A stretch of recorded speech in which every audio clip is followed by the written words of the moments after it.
నేను ఏ విధంగా నా ఓటు హక్కును వినియోగించుకున్నానో మీరు కూడా మీ ఓటు హక్కును వినియోగించుకోండి. చాలా గుడ్ న్యూస్ ఏంటంటే ఇప్పుడు సిటిజన్స్ చూడండి, యూత్ని, ఎడ్యుకేటెడ్ యూత్ పర్సంటేజ్ పెరిగింది. ఓటు ఇంట్లో ఉండకండి, ఇదే డెమోక్రాటిక్ చివరి ఎలక్షన్ అని కొందరు అంటున్నారు. చాలా ఇంపార్టెంట్, బయటికి రండి.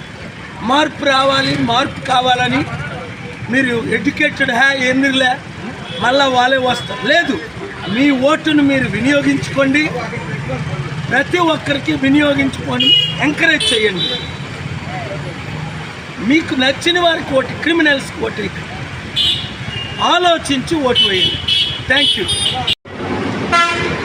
నేను ఏ విధంగా నా ఓటు హక్కును వినియోగించుకున్నానో మీరు కూడా మీ ఓటు హక్కును వినియోగించుకోండి. చాలా గుడ్ న్యూస్ ఏంటంటే ఇప్పుడు సిటిజన్స్ చూడండి, యూత్ని, ఎడ్యుకేటెడ్ యూత్ పర్సంటేజ్ పెరిగింది. ఓటు ఇంట్లో ఉండకండి, ఇదే డెమోక్రాటిక్ చివరి ఎలక్షన్ అని కొందరు అంటున్నారు. చాలా ఇంపార్టెంట్, బయటికి రండి.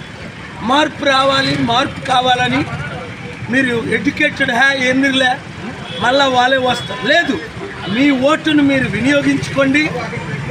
ప్రతి ఒక్కరికి వినియోగించుకొని ఎంకరేజ్ చేయండి.